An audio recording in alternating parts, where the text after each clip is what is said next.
Long before history books recorded the rise and fall of empires, the ancient Greeks told stories so vivid, so strange, they've echoed across 3,000 years.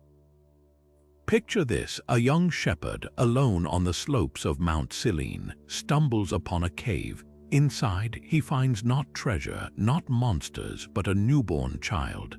A laughing, golden-haired boy who stands and walks within hours of his birth. This is Hermes, the trickster god, and by nightfall he'll steal Apollo's sacred cattle, invent the lyre from a tortoise shell, and weave a lie so clever it makes the sun god himself smile. Why would the Greeks tell such a tale? Because myths like this weren't just entertainment. They were mirrors, distorted, shimmering, but revealing truths about human cunning, divine power, and the unspoken rules of their world. Scholars once dismissed these myths as pure fantasy, but today we're uncovering something astonishing. Hidden in these ancient stories are layers of lost history, fragments of real events, forgotten technologies, even geological disasters preserved like fossils in poetry. Take the legend of Atlantis, a tale Plato claimed came from Egyptian priests. For centuries, it was seen as pure allegory until archaeologists discovered the Minoan civilization, a sea empire wiped out by a volcanic eruption that matches Plato's descriptions eerily well.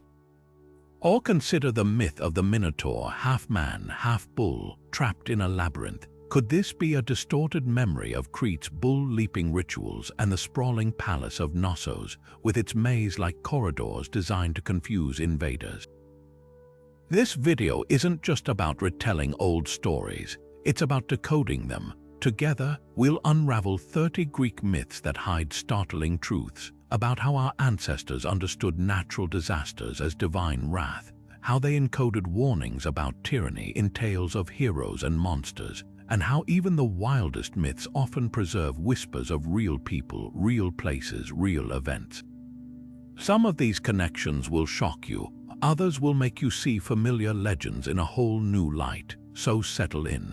We're about to journey beyond the surface of these ancient tales into a world where every monster, every miracle, and every god might just be hiding a secret waiting to be uncovered.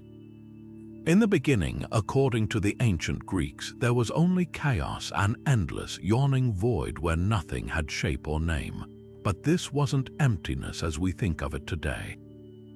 Chaos was a swirling, seething potential, a cosmic womb waiting to give birth to reality itself. From that formless abyss, Gaia emerged, the earth solid and eternal, followed by Tartarus, the unfathomable depths below, and Eros, the irresistible force of creation and desire. Hesiod's Theogony doesn't just describe gods being born. It paints a picture of the universe organizing itself, layer by layer, from disorder into structure. What's fascinating is how closely this mirrors modern scientific theories. The Big Bang didn't unfold neatly. It was a violent, chaotic explosion that gradually cooled, allowing particles to collide, stars to ignite, and planets to form. The Greeks, of course, didn't have telescopes or quantum physics, but their myth captures an essential truth. That order arises from chaos, that the universe moves from turbulence to balance. Even the sequence of divine births, night giving way to day, the sky separating from the earth, feels eerily like a poetic retelling of cosmic evolution. But there's another layer here. These myths weren't just primitive science, they were early philosophy.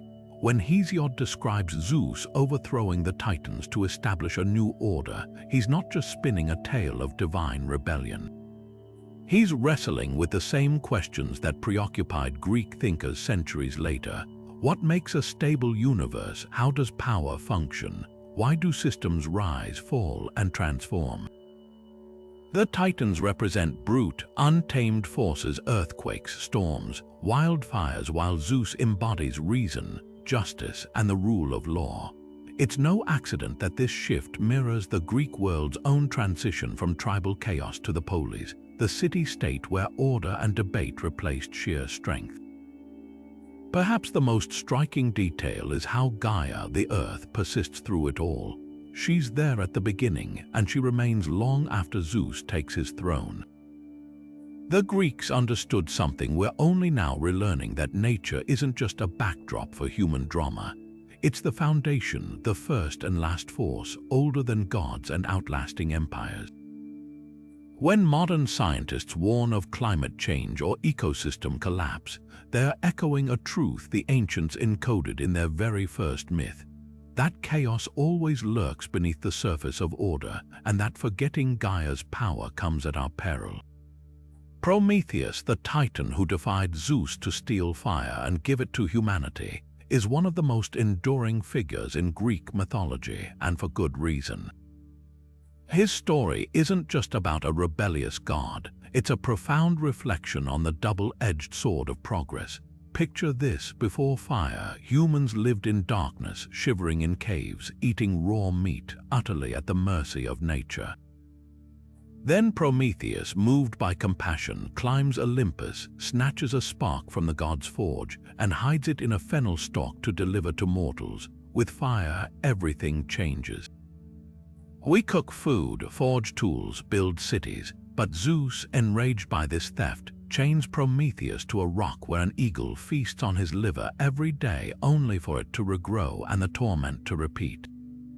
This myth captures a truth as relevant today as it was 2,000 years ago. Every leap forward comes with a cost. Fire gave us warmth and safety, but also weapons and destruction. The Greeks understood this tension intimately. Hesiod's version of the tale even links Prometheus' gift to Pandora's box, suggesting that knowledge and suffering are inextricably tied. Fast forward to modern debates about artificial intelligence, genetic engineering, or nuclear power, and the parallels are striking. Like Prometheus, today's innovators push boundaries, often with noble intentions, yet society grapples with the unintended consequences. But there's another layer here. Anthropologists point out that fire wasn't just a tool for early humans, it reshaped our very biology. Cooking food allowed our brains to grow larger, altering the course of evolution. In a way, Prometheus' gift didn't just change how humans lived, it changed what humans were. This mirrors today's existential questions about AI. Will it merely alter our daily lives, or could it redefine humanity itself? The myth warns that once knowledge is unleashed, there's no going back. Zeus couldn't take fire away from humans, he could only punish the one who gave it. What makes Prometheus' story so haunting is its ambiguity. Is he a hero or a fool, a benefactor or a disruptor? The Greeks didn't offer easy answers, and neither does modern science. The same fire that warms a home can burn a forest. The same AI that diagnoses diseases could destabilize economies. Prometheus' eternal punishment reminds us that progress demands responsibility, and that those who dare to advance humanity often pay the price. Yet without that daring, we'd still be in caves, forever waiting for lightning to strike. The story of Pandora's box is far more than a simple warning about disobedience. At its core, it's a meditation on the unstoppable force of human curiosity and the chaos and wonder it unleashes. According to Hesiod, Zeus ordered Hephaestus to mold Pandora, the first woman, as both a gift and punishment for humanity. She was given a sealed jar, later mistranslated as a box, with strict instructions never to open it. But curiosity, that irresistible pull to know the unknown, proved too strong. When Pandora lifted the lid, all the evils of the world escaped: disease, strife, greed, leaving only hope trapped inside. This myth resonates because it captures a fundamental truth: knowledge and suffering are often intertwined. The Greeks understood that curiosity drives progress but also disrupts the status quo. Think of modern parallels: scientific breakthroughs like nuclear energy, which can power cities or destroy them, or the internet, connecting billions while spreading misinformation. Pandora's act wasn't just defiance, it was the first step toward a world where humans grapple with the consequences of their own ingenuity. Archaeology sheds fascinating light on this tale. Excavations across Greece have revealed intricately decorated pithoi, large ceramic jars used to store grain, oil, or wine. Some were sealed with wax or clay, their contents hidden, much like Pandora's vessel. One particularly striking find from Crete features a jar adorned with images of winged demons, eerily mirroring the evils described in the myth. Could these real-world containers have inspired the story? It's plausible, for an ancient Greek opening a sealed pithos without permission might unleash literal disaster, spoiled provisions, economic ruin, even starvation. Over time, such practical warnings could have evolved into symbolic myths about the perils of unchecked curiosity. Yet there's a twist often overlooked: hope remained in the jar. The Greeks didn't see curiosity as purely destructive. It's hope that fuels humanity to face the very evils Pandora released to cure diseases, seek justice, and rebuild after disaster. The myth isn't just a cautionary tale, it's a paradox. Without curiosity, there would be no art, no science, no progress. But with it comes risk, the price of living in a world where every answered question leads to new mysteries. So next time you hear someone say, "Don't open Pandora's box," remember, the story isn't about avoiding curiosity. It's about confronting what we unleash with courage, resilience, and yes, hope. Because in the end, those are the tools that allow humanity to thrive amid the chaos we've set free. Deep beneath the surface of the earth, in the sunless realm of Hades, a myth unfolds that explains the turning of the seasons, and it all begins with a single act of deception. Persephone, the radiant daughter of the harvest goddess Demeter, is gathering flowers in a meadow when the ground splits open. Hades, god of the underworld, bursts forth in his chariot, seizes her, and vanishes back into the depths. Devastated, Demeter plunges the world into an eternal winter, refusing to let crops grow until her daughter is returned. But there's a catch. Persephone has eaten 6 pomegranate seeds in the underworld, binding her to Hades for half of each year. And so, the cycle begins: spring and summer when she walks the earth, autumn and winter when she descends below. This isn't just a poetic explanation for seasonal change. Modern archaeology reveals how deeply this myth was rooted in real agricultural practices. At Eleusis, the site of the ancient world's most secretive religious rites, excavations have uncovered storage pits filled with barley and remnants of pomegranate offerings, direct echoes of Persephone's story. Soil analysis shows these pits were used to bury grain during winter months, symbolically descending like Persephone, only to be reborn when planted in spring. The myth wasn't just a tale, it was a farmer's almanac encoded in divine drama. Geologists have found even more startling connections. The region around Eleusis sits atop seismic fault lines, making sudden ground ruptures, like the one that swallowed Persephone, a real phenomenon. Ancient farmers wouldn't have understood plate tectonics, but they'd have seen the earth literally open and close, swallowing seeds before yielding crops months later. To them, this wasn't metaphor, it was observable truth. The pomegranate, with its blood-red seeds, became the perfect symbol for this cycle. Its tough outer shell hiding life within, much like the barren winter earth concealing next year's harvest. What's often missed is how radical this myth was for its time. Unlike other cultures that saw seasons as arbitrary or punitive, the Greeks framed it as a negotiation, a balance between loss and renewal, darkness and light. Even Demeter, in her grief, isn't all-powerful. She must compromise with the underworld. This reflects a profound understanding of nature's duality. Decay feeds growth, death enables life. Modern ecology confirms this. Decaying leaves nourish soil. Forest fires clear space for new growth. The myth of Persephone captures a truth science now quantifies. Cycles aren't just patterns. They're necessities. The Eleusinian mysteries, rituals based on this myth, took these ideas further. Initiates drank a barley-based brew, likely containing ergot, a fungus with mind-altering properties. Some scholars believe this induced visions mimicking Persephone's journey, blending chemistry with spirituality to mirror the agricultural cycle. It's a reminder that for the ancients, science and myth weren't opposites. They were two languages telling the same story. The earth gives, takes, and gives again. And in that rhythm, they found not just explanation, but meaning. The legend of Theseus and the Minotaur feels like pure fantasy, a monstrous half-bull, half-man lurking in an inescapable labyrinth devouring Athenian youths. But peel back the layers and you'll find clues suggesting this myth might be a distorted echo of real Bronze Age rituals and architecture.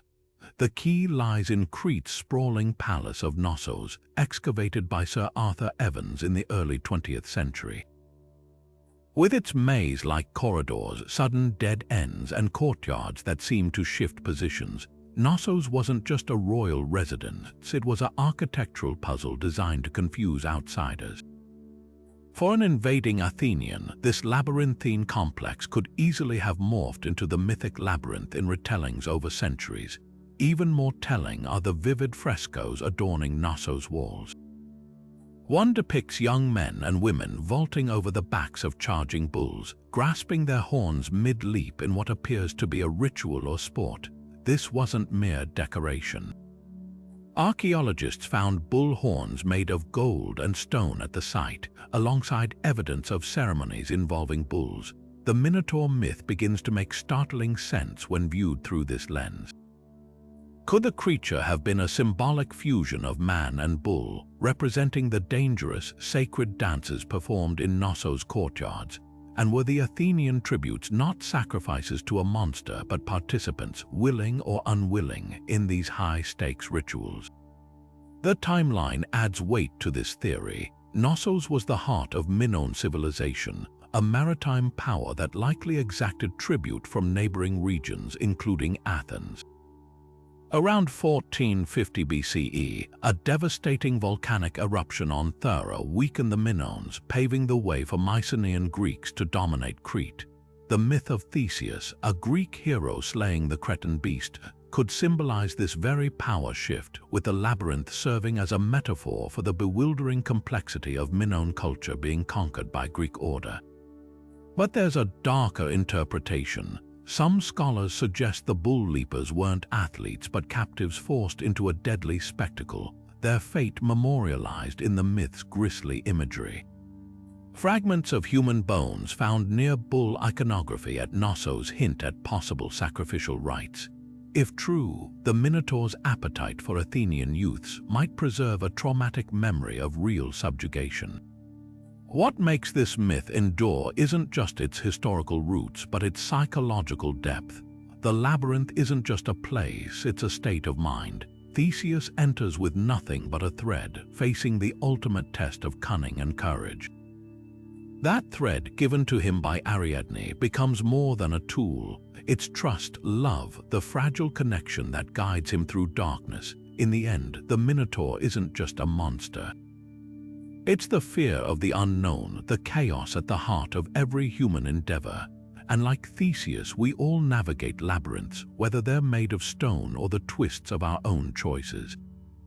The myth of Daedalus and his doomed son Icarus isn't just a cautionary tale about hubris, it's a tantalizing glimpse into humanity's ancient obsession with flight. According to the legend, the master craftsman Daedalus constructs wings from feathers and wax to escape King Minos' labyrinth, warning his son not to fly too close to the sun. But Icarus, drunk with the thrill of soaring, ignores his father's advice.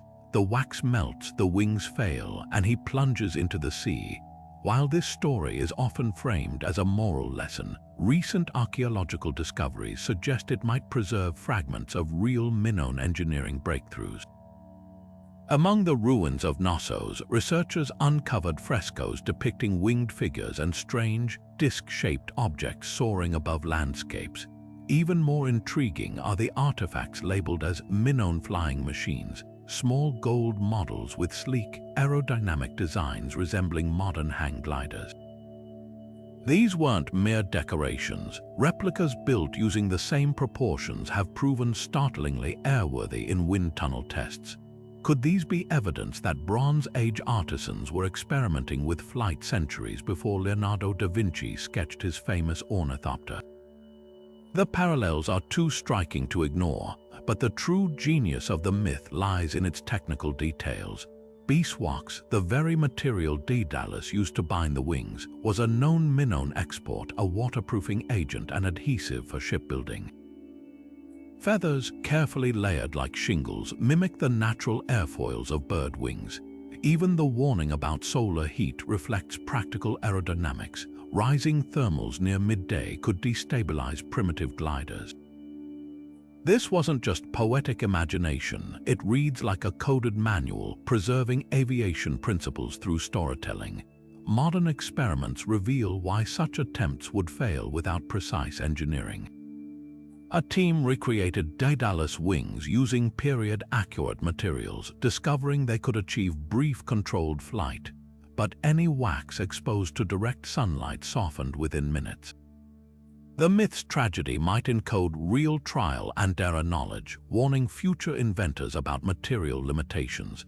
Beyond technology, the story captures a universal human tension between innovation and recklessness, between the wisdom of experience and the impatience of youth. Every rocket launch, every deep sea dive carries echoes of Icarus' ambition. Yet the myth reminds us that progress demands both daring and restraint. Daedalus, after all, flew successfully by staying the middle course, a metaphor as relevant to today's AI pioneers as it was to ancient dreamers gazing at the horizon where sky meets sea. Heracles' 12 labors weren't just impossible tasks, they were cosmic roadmaps, environmental allegories, and perhaps even fossil-fueled folklore woven into one epic saga. Take the first labor, slaying the Nemean lion, a beast with impenetrable golden fur. Ancient sources describe its hide as so tough, no weapon could pierce it, forcing Heracles to strangle it bare-handed before using its own claws to skin it. But here's where things get fascinating. Paleontologists working in the Peloponnese have uncovered fossils of Panthera leo fossilis, a massive prehistoric lion species that roamed Greece over 200,000 years ago. These creatures were nearly 25% larger than modern African lions, exactly the kind of monster that could inspire generations of storytelling. The celestial connection deepens when you examine the night sky. The constellation Leo, positioned prominently along the ecliptic, was associated with the Nemean lion as early as Babylonian astronomy. Its brightest star, Regulus, means Little King, a possible nod to the beast's mythic status. But this isn't mere coincidence. Many of Heracles' labors correlate with zodiac constellations, suggesting the myth-encoded astronomical knowledge. The Hydra mirrors Hydra constellation, the boar aligns with Taurus, and the apples of the Hesperides relate to the golden stars of the Hesperides cluster near Draco. These connections point to an ancient practice of using hero myths as celestial mnemonics, helping early Greeks navigate both land and sky. Environmental historians see another layer. Each labor corresponds to real ecological challenges faced by Bronze Age Greeks. The Stymphalian birds, with their deadly bronze feathers, might represent malarial mosquitoes plaguing coastal marshes. The Augean stables, clogged with decades of filth, echo the need for early sanitation systems as populations grew. Even the Cretan bull could symbolize the dangers of domesticated animals turning feral, a genuine threat in an era when walled cities protected against rampaging livestock. Perhaps most intriguing is the labor involving the golden hind of Artemis, a sacred deer with metallic antlers. Recent excavations in Thessaly uncovered deer remains with antlers coated in electrum, a gold-silver alloy. Natural electrochemical processes in mineral-rich soil can create this effect over centuries. For ancient hunters stumbling upon such a specimen, the line between reality and myth would blur instantly. Heracles' story endures because it operates on multiple levels: part survival guide, part star chart, part cultural memory of extinct megafauna. The lion's invulnerable hide becomes more than a storytelling flourish when you consider early Greeks finding massive fossilized bones, trying to imagine the living creature they came from. Those claws that couldn't be pierced by weapons, they might represent the very real terror early humans felt facing predators we've forgotten ever walked the land. And when the stars overhead mirrored these earthly struggles, the Greeks saw not random dots, but the gods preserving their greatest heroes' trials in the heavens, reminding every generation that monsters can be conquered if you're clever enough to read the signs.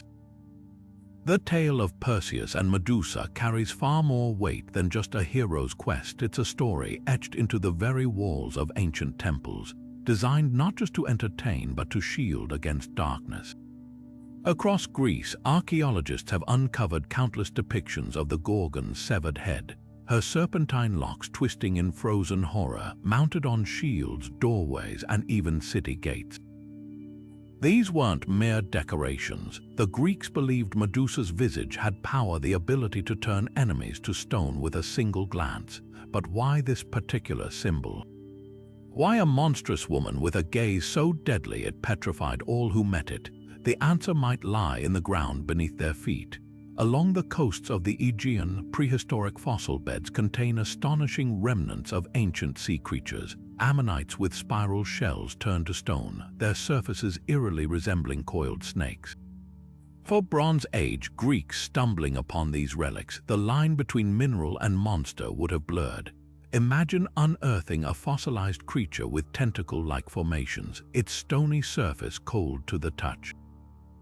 Could these discoveries have seeded the idea of a being whose gaze literally turned flesh to rock? The petrification motif takes on new meaning when viewed through this lens, not just as mythic hyperbole, but as an attempt to explain the uncanny natural phenomena they encountered. Medusa's image also served a deeply practical purpose, apotropaic magic, the practice of warding off evil.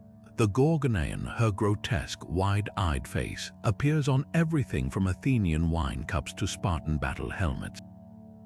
Scholars analyzing these artifacts note a pattern: the more exaggerated the features, the more likely the object was placed near thresholds or carried into danger. Her lolling tongue, bulging eyes, and bared teeth follow a cross-cultural tradition of using frightful imagery to repel harm. Even today, similar motifs appear in Mediterranean evil eye charms. The logic was simple: if Medusa could petrify enemies, her likeness might do the same to malevolent spirits. There's another layer here, buried in the geology of the myth itself. The island of Seriphos, where Perseus was said to have washed ashore as a baby, sits atop limestone deposits prone to erosion, creating natural pillars that, when backlit by sunset, resemble towering human figures frozen mid-stride. Local guides still point out these formations as the petrified army, a detail that mirrors the myth's climactic moment when Perseus uses Medusa's head to turn his foes to stone. Could oral traditions have merged with these landscapes, transforming weather-sculpted rocks into mythic events? But perhaps the most enduring truth hidden in Medusa's story is its subversion of victimhood.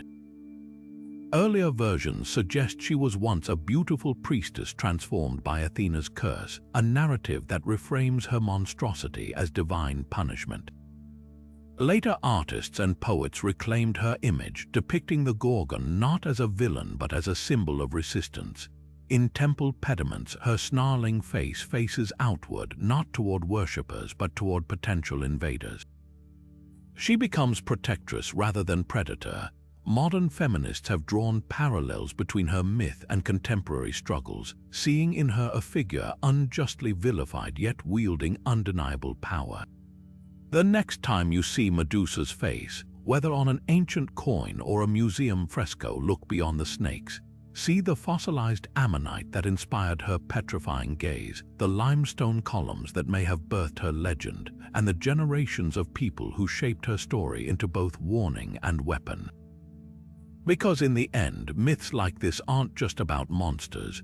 They're about the human instinct to name the unknown, to carve meaning from stone, and to arm ourselves, however symbolically, against the chaos beyond the light. Jason's quest for the Golden Fleece sounds like pure fantasy, a hero sailing to the edge of the known world to steal a magical ram's fleece from a dragon-guarded grove. But beneath the myth lies a startling possibility. This could be one of history's earliest records of advanced gold mining technology. The key lies in Colchis, the kingdom at the heart of the legend modern-day Georgia, where rivers still glitter with gold dust. Ancient writers like Strabo described a peculiar local practice. Miners would submerge sheepskins in mountain streams, weighting them with stones. After days in the current, the fleeces would emerge studded with gold particles trapped in the wool's dense fibers. Archaeology confirms this wasn't just legend. At the ancient site of Vanni in Georgia, excavators uncovered Bronze Age artifacts alongside sheep remains, their fleeces matted with gold residue. Even more compelling are the remnants of wooden sluices and rock channels designed to direct water flow, infrastructure that would have maximized the fleece's gold-trapping efficiency. The myth's dragon might encode another truth: the sulfurous vents near these rivers, spewing toxic gases that could asphyxiate intruders. For Jason's crew, navigating these hazards would have felt like facing a literal monster. What's often overlooked is how the Golden Fleece myth mirrors real economic tensions. Colchis sat at the crossroads of trade routes linking Europe and Asia, its rivers yielding gold that fueled regional power struggles. The Argonauts' voyage wasn't just an adventure, it was a thinly veiled account of Greek attempts to bypass intermediaries and access these riches directly. The fleece itself may symbolize proprietary mining knowledge, a secret so valuable it warranted mythic protection. Modern geologists have recreated the technique with striking results.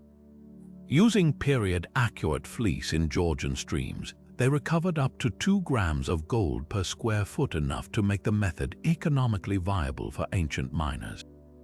The fleece's golden sheen wouldn't have been metaphorical. Under sunlight, wool laden with gold flakes would indeed shimmer like something divine. This transforms Jason's story from heroic fantasy into something richer, a cultural memory of early industrial espionage, environmental manipulation, and humanity's relentless drive to harness nature's hidden wealth. The dragon wasn't just guarding treasure, it was protecting the technological edge that made Colchis a legend. And in that collision of myth and reality, we see the ancient world's genius for turning everyday ingenuity into epic narrative. The Trojan War wasn't just a legend to the ancient Greeks, it was their defining national epic, a story of heroes, betrayal, and divine intervention. But for centuries, scholars dismissed it as pure fiction until a merchant's son named Heinrich Schliemann dug into a hill called Hisarlik in modern Turkey. What he uncovered rewrote history. Not one, but 9 ancient cities stacked like layers of a cake, each built atop the ruins of the last. The 6th and 7th layers showed evidence of violent destruction. Collapsed walls, scorch marks, and arrowheads dating to roughly 1250 BCE, the era Homer's Iliad places the war. But the real bombshell came from an unexpected source: clay tablets in the lost language of the Hittites. Deciphered in the 20th century, these texts mention a rebellious vassal state called Medusa, a name linguists now recognize as the Hittite version of Ilios, another name for Troy. One tablet even references a conflict over a stolen woman, echoing Helen's abduction. The Hittite king writes of sending reinforcements to Medusa during a time of upheaval, suggesting a real geopolitical struggle that matches Homer's timeline. Suddenly, the myth gains historical scaffolding, not as a 10-year siege over one woman, but as a flashpoint in a larger power struggle between the Hittites and the Mycenaean Greeks for control of the Dardanelles, a vital trade route. The archaeology at Hisarlik reveals even more nuance. The 6th layer's grand towers and wide streets suggest a prosperous city, likely the Troy of legend. But it wasn't war that destroyed it. Earthquake debris points to natural disaster. The 7th layer, however, tells a darker story. Charred grain stores and hastily buried bodies hint at a sudden, violent end. Here's where myth and science intertwine. If the sixth layer was Homer's Troy, its ruins may have inspired tales of divine punishment, while the seventh layer's fate could reflect a later, real-life sack by Greek forces. Modern laser scans of the terrain add another twist. The ancient coastline has shifted dramatically since the Bronze Age. What's now a dusty plain was once a sweeping bay, meaning the Greek ships could have indeed beached just where Homer described. Even the famous Trojan horse might have roots in reality. Hittite siege engines were sometimes covered with wet horse hides to repel fire arrows, and these mobile towers could have been mythologized into a giant wooden steed.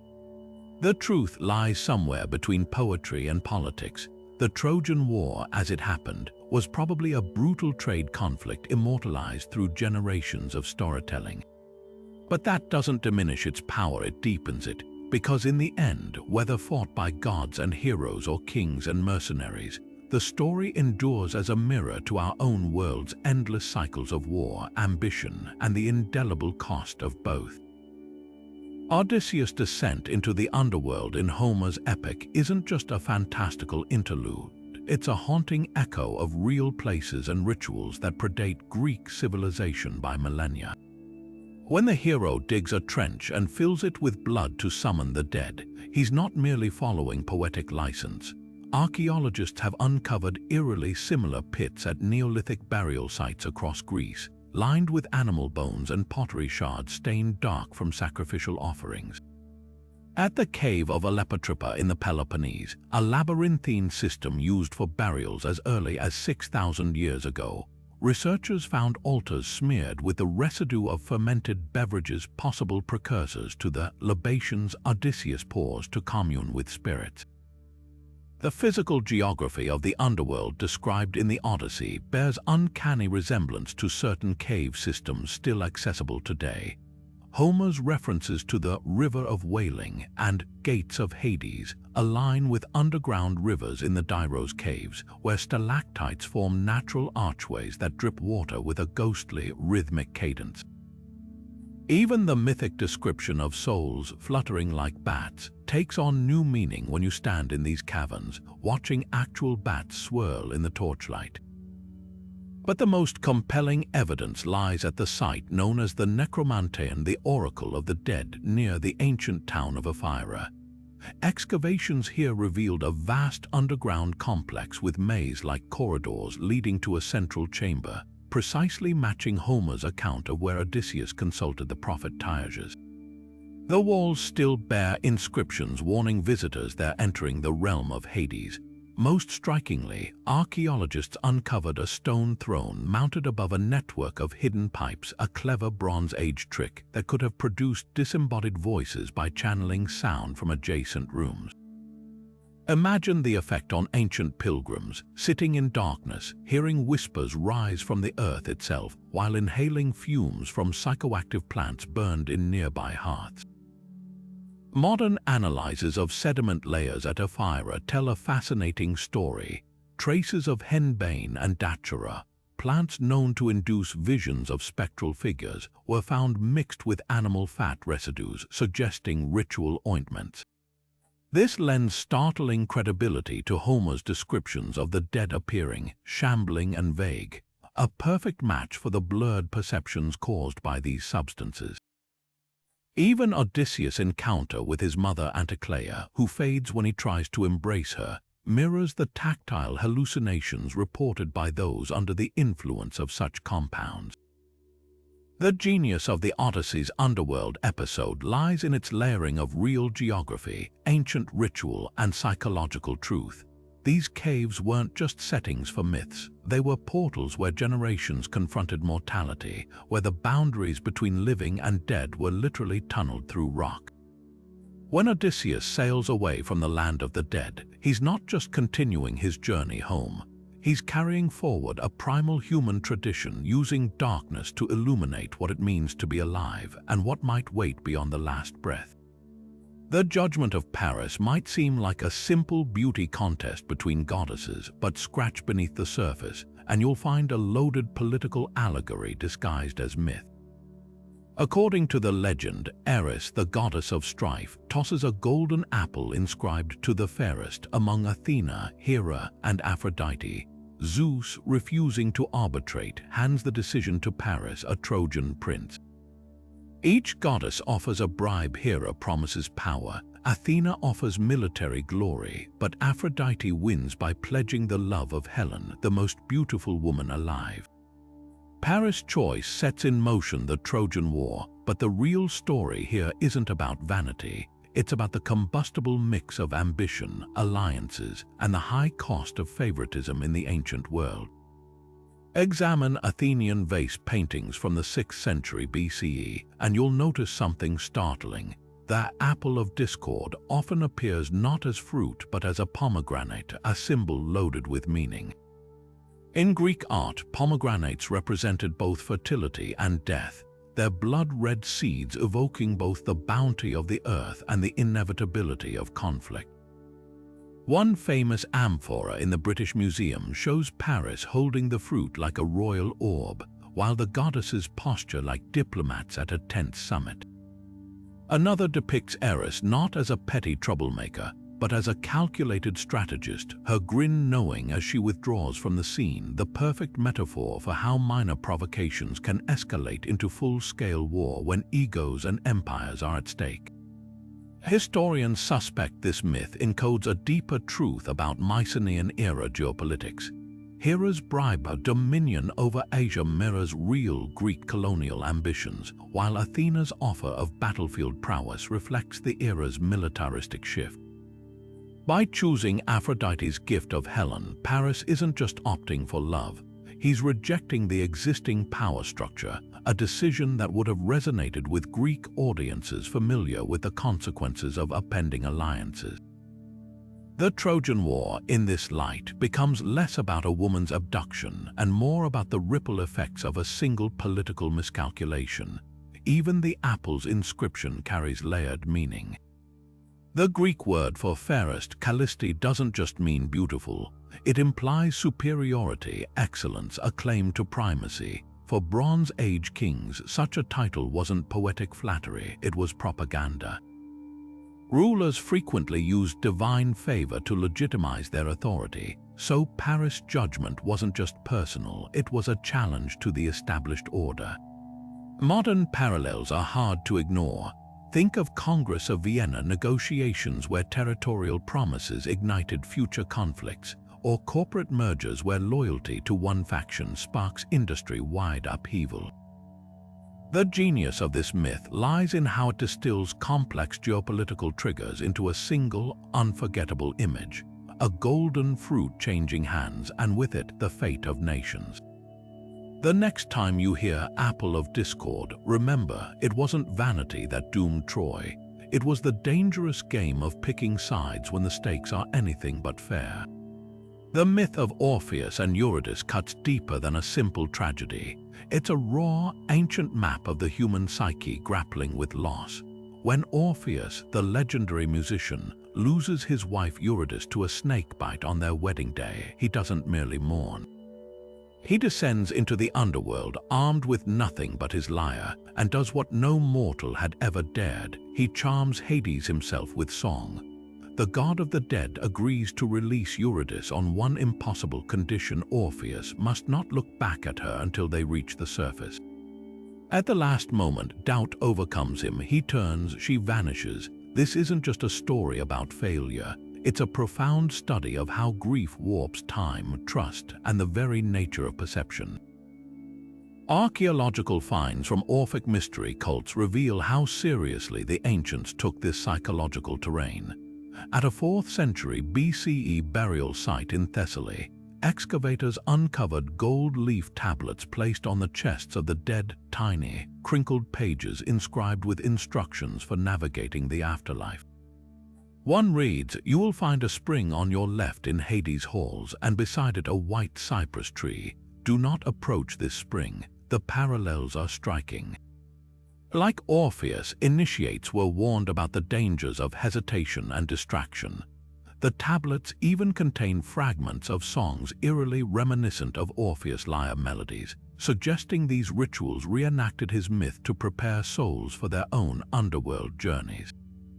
Recent neuroscience adds chilling context to Orpheus' fatal glance.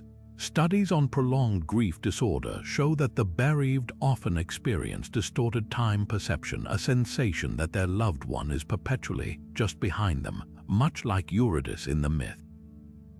The brain's anterior cingulate cortex, which regulates impulse control, becomes hyperactive in such cases, making compulsive actions, like turning to look, almost inevitable. The Greeks may not have had fMRI machines, but their myth captures this neurological trap with uncanny precision. The most haunting evidence comes from Olbia, a Greek colony on the Black Sea. There, archaeologists found broken ceramic shards bearing the scratched words Orphikos Bios, the Orphic life. These weren't religious artifacts but everyday objects, suggesting ordinary people integrated Orpheus lessons into daily coping. Even more telling are the bone tablets depicting a figure leading another by the wrist, echoing how ancient Greeks buried their dead, placing a coin in the corpse's hand to lead them into the afterlife. The myth wasn't mere entertainment, it was a framework for processing mortality. Modern therapists recognize Orpheus' journey as a textbook example of complicated grief, the kind that refuses linear resolution. His descent mirrors the way mourners often enter the underworld of memory, bargaining with reality itself. That final glance back, it's the moment hope collapses into certainty, when the mind finally accepts what the heart still denies. The Orphic cults grasped this. Their rituals involved fasting in darkness followed by sudden light, a sensory recreation of loss and fleeting reunion. What makes this myth timeless isn't its tragedy but its honesty. Orpheus doesn't fail because he's weak, he fails because he's human. And in that failure, the ancients found a strange comfort, proof that even the greatest love can't conquer death, but neither can death erase the songs we sing against the darkness. King Meda's golden touch is often framed as a simple cautionary tale about greed, but the myth's origins might lie in something far more tangible, the birth of currency itself. According to legend, the foolish king wished that everything he touched would turn to gold, only to discover too late that this included his food, his drink, and even his daughter. The story takes on startling new dimensions when you examine the archaeological record of Lydia, the Iron Age kingdom where historians believe coinage was invented. In Sardis, Lydia's capital, excavations uncovered the world's oldest known coins, small, bean-shaped lumps of electrum, a gold-silver alloy stamped with lion heads. These weren't just decorative, they were revolutionary, transforming trade from barter to a standardized system.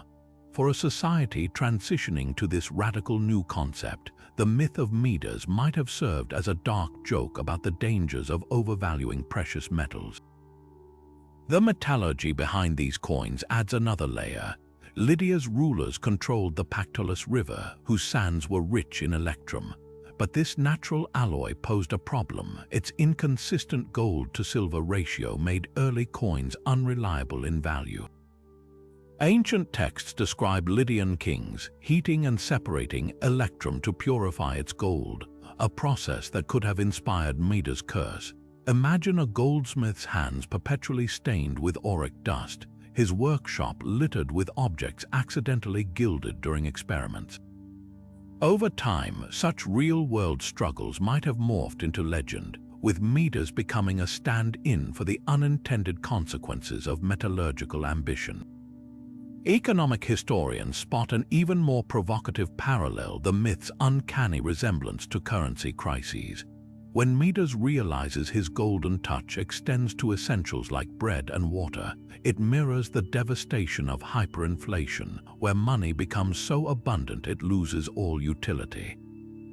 Lydia actually experienced this during the reign of King Aliats, whose debasement of coinage led to a temporary collapse in trust. The myth's enduring power lies in this duality. Gold represents both prosperity and peril, a theme as relevant in today's age of cryptocurrency bubbles as it was in antiquity. Perhaps most poignant is the overlooked detail of Medusa's daughter. In some versions, her golden transformation is reversible. The king washes away the curse in the Pactolus River, which historians note was famed for its gold washing facilities. This twist suggests the ancients understood a profound truth. Wealth's true cost isn't measured in coins, but in what we sacrifice to obtain it. The river, both source and solution, becomes a symbol of nature's power to correct human excess. Modern assays of Lydian coins reveal the final clue. Their gold content fluctuates wildly, proof of early monetary growing pains. The myth of Medusa, then, isn't just a fable. It's a metallurgist's warning etched in narrative form, reminding us that the allure of gold can blind us to its weight and that every financial revolution carries hidden costs. When we reach for wealth today, we're still grappling with the same lesson Medusa learned the hard way. Not everything that glitters should be turned to coin.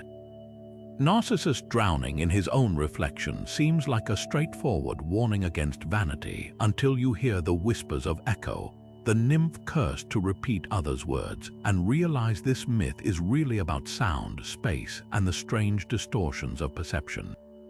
Ancient Greek theaters were acoustic marvels, designed so a coin dropped on stage could be heard clearly in the highest rows. When audiences watched plays about echo, they weren't just hearing a poetic device, they were experiencing physics made myth. The ruins of Epidaurus, with its limestone seats acting as natural sound filters, prove the Greeks understood how to manipulate echoes long before the story of Knossos was written down.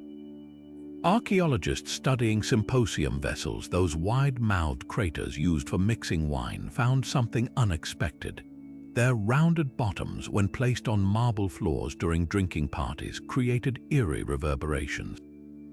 A guest's offhand remark could bounce off the walls, returning fragmented like echoes broken speech.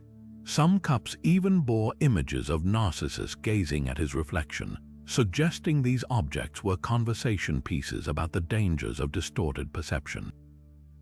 The myth takes on new meaning when you consider how wine, sound, and polished metal surfaces used as primitive mirrors collided in these gatherings, creating sensory illusions that might make anyone question what was real. Theater masks add another layer. Excavated terracotta masks from Dionysian festivals often exaggerated mouth shapes, not just for visual drama but to project sound. An actor playing Echo would wear a mask with a deeply carved interior, essentially turning it into a resonance chamber. Modern acoustic tests show these masks could amplify specific frequencies, making repeated phrases sound uncanny, less like human speech and more like the disembodied voice the myth describes. Recent LiDAR scans of Mount Helicon, home to the sacred Echo Cave mentioned by Plutarch, reveal its natural vaulted ceiling a perfect parabolic reflector. Pilgrims chanting there would have heard their voices return seconds later, transformed. No wonder the Greeks believed Echo was a trapped nymph. The cave didn't just repeat sound, it seemed to answer.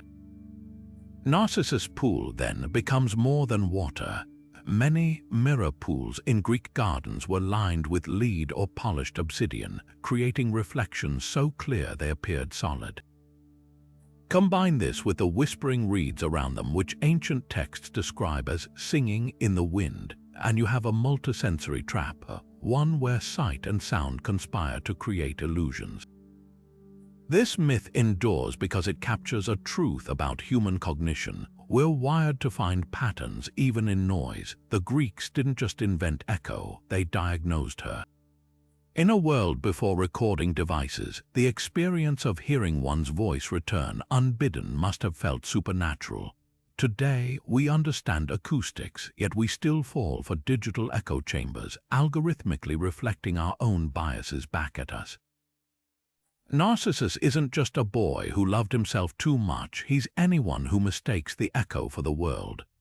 Bellerophon's mythic flight on the winged Pegasus feels like pure fantasy until you examine the dusty clay tablets of Linear B, the earliest Greek script. Among inventories of chariots and horses, archaeologists found a puzzling reference to tereta, or winged chariots, a term long dismissed as poetic exaggeration. But recent discoveries in the steppes of Central Asia suggest these wings might have been very real. Excavations of Sintash culture burial mounds, dating back 4,000 years, uncovered the remains of high-speed chariots alongside horse skeletons wearing elaborate crests, headpieces adorned with carved wooden wings or feathered plumes. For Bronze Age warriors charging into battle, these crests would have transformed their mounts into something otherworldly, their silhouettes blurring against the horizon like mythical hybrids. The parallels to Pegasus run deeper. Bellerophon's most famous feat, slaying the fire-breathing chimera, mirrors the military innovations of the late Bronze Age. At the Hittite capital of Hattusa, reliefs depict chariots equipped with braziers of burning pitch, used to hurl fire at enemy formations. Could the chimera's fiery breath be a distorted memory of such early flamethrowers, merged with the very real threat of mountain lions that still roamed Anatolia? The myth takes on new dimensions when you consider that Bellerophon, like many Bronze Age mercenaries, was a foreigner in Greek service, a Lycian prince whose exploits may have been grafted onto older steppe legends of sky-born warriors. Pegasus himself might be more than poetic invention. Paleontologists working in Greece's Mesolithic layers uncovered fossilized hoof prints of an extinct species of giant horse, its stride significantly longer than domesticated breeds. To early Greeks stumbling upon these tracks spaced far apart as if the creature had taken flight between steppes, the idea of a winged stallion wouldn't have seemed so far-fetched. Even the manner of Pegasus' birth springing from Medusa's severed neck finds eerie resonance in nomadic horse cults, where mares were ritually sacrificed so their spirits could carry messages to the gods. The real revelation lies in the Linear B tablets from Pylos, which list Potnia, the mistress of horses, receiving offerings alongside Poseidon. This wasn't just religious devotion, it was strategic necessity. Analysis of stable ruins shows Mycenaean palaces bred horses selectively for speed over strength, creating lighter builds ideal for pulling those winged chariots. When Bellerophon tames Pegasus with a golden bridle, the myth preserves a cultural memory of the delicate diplomacy between humans and the first domesticated horses, partners in conquest, bound by trust and technology. Modern equine genetics underscore the story's enduring truth. The DMRT3 gene, responsible for the smooth gait prized by ancient riders, appears most frequently in breeds descending from the very regions where Bellerophon's legend first took flight. His story isn't just about a hero and his steed. It's about the moment humans first reached beyond the earth, not on literal wings, but on the backs of creatures they'd transformed through domestication into something almost divine. The Caledonian boar hunt is often remembered as a heroic gathering of Greece's greatest warriors, all uniting to slay a monstrous beast sent by Artemis to ravage the land. But beneath the bloodshed and glory lies a striking ecological parable, one that modern science suggests might be rooted in very real environmental collapse. Pollen cores drilled from lake beds across the Peloponnese tell a startling story. Layers dating to the late Bronze Age show a dramatic shift from oak and pine to drought-resistant shrubs, a clear sign of deforestation. Charcoal fragments in those same layers hint at widespread wildfires, likely exacerbated by the very practices that fed growing civilizations, clearing land for crops, overgrazing livestock, and harvesting timber for ships and palaces. Artemis, the goddess of the wild, didn't send the boar out of mere caprice. The myth preserves a memory of nature striking back. This wasn't just any boar. Ancient sources describe it as a creature of unnatural size, its tusks like curved swords, its hide impervious to spears. Some accounts claim it breathed fire, scorching vineyards and granaries. Such exaggerated details make sense when you examine bones from the period. Excavations in Aetolia, the hunt's mythic setting, uncovered remains of Suscrofa, the wild boar, but with a twist. These specimens were 20% larger than modern counterparts, their teeth worn down from gnawing on tough, woody plants. In a landscape stripped of softer vegetation, boars would have turned to bark and roots, evolving stronger jaws and more aggressive behavior. To starving farmers already struggling with failed harvests, these desperate animals would have seemed like monsters. The hunt itself reads like an allegory for human mismanagement. The heroes don't track the boar through untouched wilderness but through wastelands, burned fields, dried-up riverbeds, and the stumps of felled sacred groves. When Meleager, the hunt's leader, finally kills the beast, his reward is tragedy. A feud over its pelt sparks a civil war that destroys his family. This isn't just storytelling, it's cause and effect writ mythic. Deforestation leads to erosion. Erosion leads to famine. Famine leads to conflict. The Greeks encoded an environmental warning in their epic, one that modern soil studies now corroborate. Core samples from the region showed drastic increases in sediment runoff right around the time Mycenaean palaces began falling into decline. Perhaps most telling is what happened after the boar's death. Ancient sources mention a bizarre detail. Artemis demanded its bristles be woven into a cloak for her temple. On the surface, this seems like divine vanity. But look closer. Bristle cloaks were worn by shamans in neighboring cultures as symbols of atonement, a way to honor what you destroyed. The goddess wasn't collecting tribute.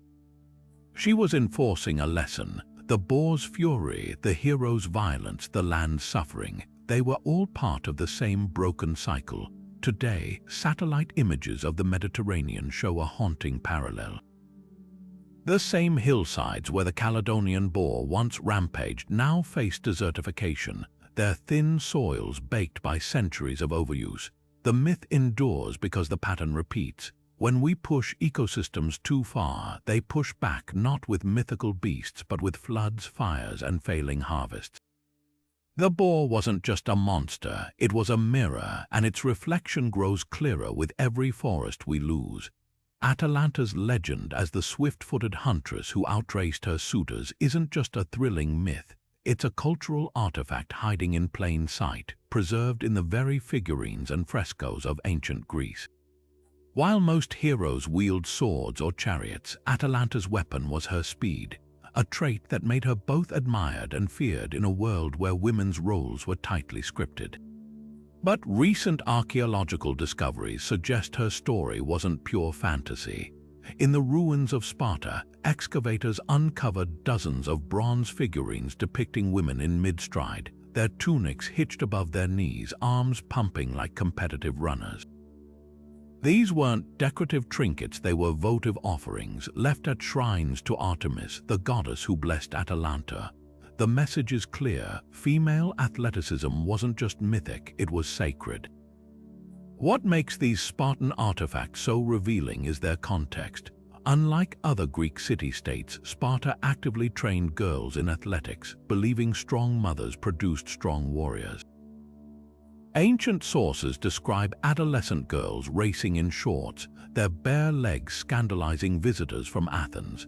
The bronze figurines capture this reality, their musculature detailed, their postures dynamic, far removed from the passive poses of typical female statues. Even more telling are the inscriptions found nearby, dedicating these objects to Artemis Orthia, a local incarnation of the goddess associated with initiation rites. For Spartan girls, racing wasn't just exercise, it was a ritual, a way to prove their worth before gods and community alike. Atalanta's myth takes on new layers when viewed through this Spartan lens. Her famous foot race, where she challenges suitors to outrun her or die, mirrors the agon, the fierce athletic competitions central to Greek culture, but there's a twist. While male heroes like Achilles competed for glory, Atalanta races for autonomy. The golden apples tossed by her cunning opponent Hippomenes aren't just distractions, they're symbolic of the societal pressures that slowed real women's progress. Apples appear in Spartan bridal rituals, representing fertility, the very expectation Atalanta resisted by vowing to remain unmarried. Modern analysis of these bronze runners reveals another clue. Their alloy composition matches that of weapons from the same era, suggesting they were cast in the same forges that produced spears and shields. This wasn't just art imitating life, it was life imitating myth. Spartan women may not have battled on front lines, but their physical prowess was weaponized in its own way, shaping healthier births and by extension a stronger army. Atalanta's story, then, isn't just about one woman's defiance. It's a fractured mirror reflecting a society that both celebrated and constrained female potential. The most poignant evidence comes from a lesser-known version of the myth where Atalanta doesn't lose her race. In Arcadian traditions, she wins, retaining her freedom until she chooses to wed. A vase painting from Tegea shows her victorious, holding not a wedding veil but a crown of wild olive. The same prize awarded at Olympia. For every culture that softened her story into a romantic fable, there were others preserving her as she was meant to be, untamed, unbeaten, and utterly herself. The Spartans understood this. Their bronze sprinting girls, frozen in motion for 3,000 years, are still running not from suitors, but toward something far more enduring, the right to define their own finish line. The Amazons of Greek myth were said to be a fearsome sisterhood of warrior women, cutting off one breast to draw their bows more fiercely and living without men until heroes like Heracles came to steal their magic girdles. But what if these legendary fighters weren't just figments of imagination? Recent excavations in the Eurasian steppes are uncovering graves that blur the line between myth and history. In the rolling grasslands where Scythian nomads once roamed, archaeologists have unearthed burial mounds containing women buried with weapons, iron swords resting beside skeletal fingers, arrowheads laid where their quivers once hung, even battle-scarred skulls with fractures healed by time. One particularly striking grave from southern Russia held the remains of a young woman, no older than 20, interred with a dagger at her hip and a quiver of 40 bronze-tipped arrows at her side.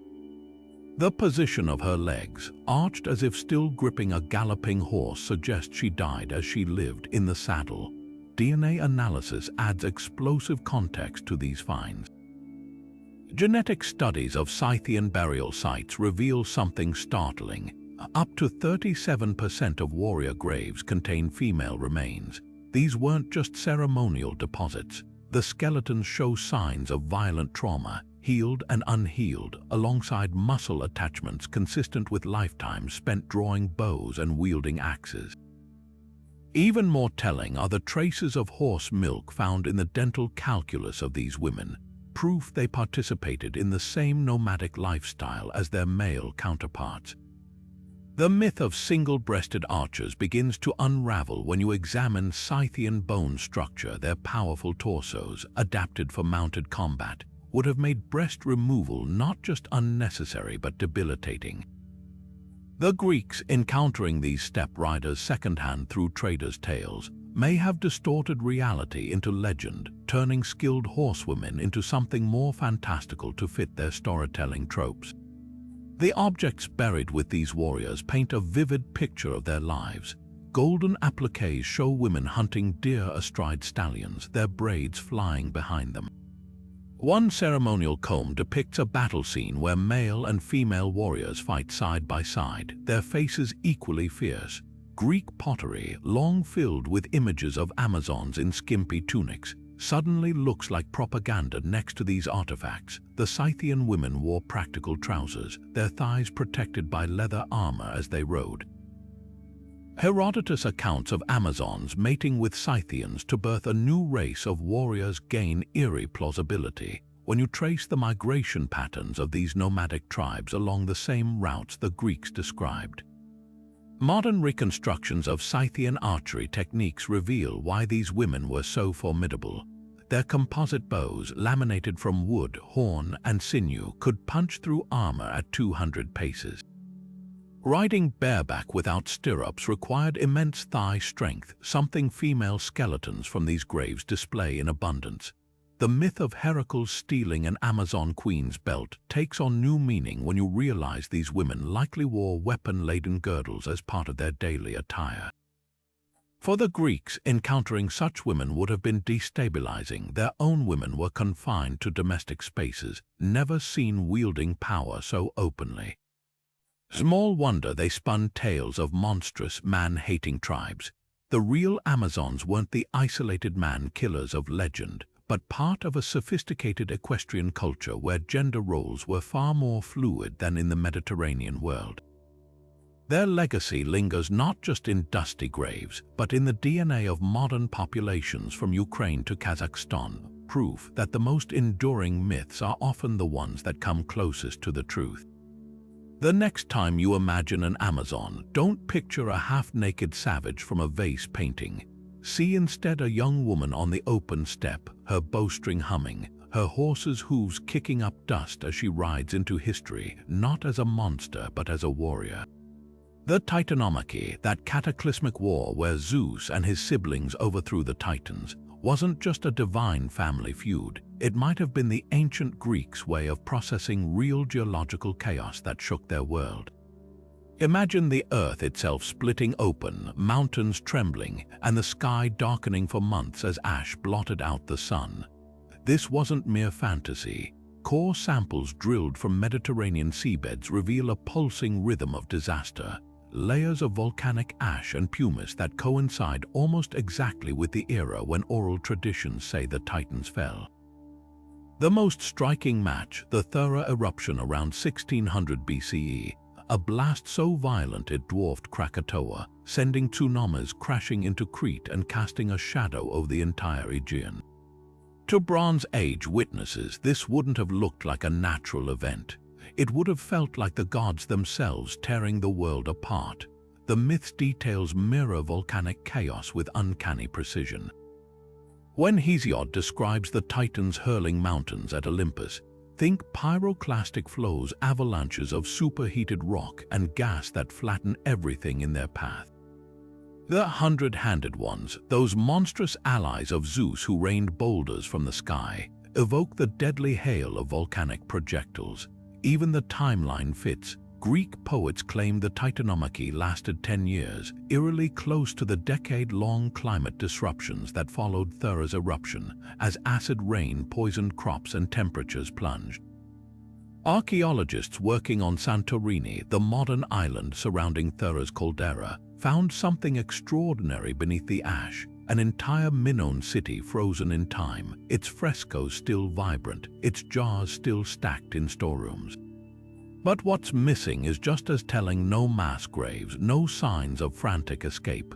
This suggests the eruption was preceded by quakes, giving people time to flee. To survivors, it might have seemed like the gods had issued a warning before unleashing their fury. The myth of Prometheus, who stole fire after the Titans fell, gains new layers here.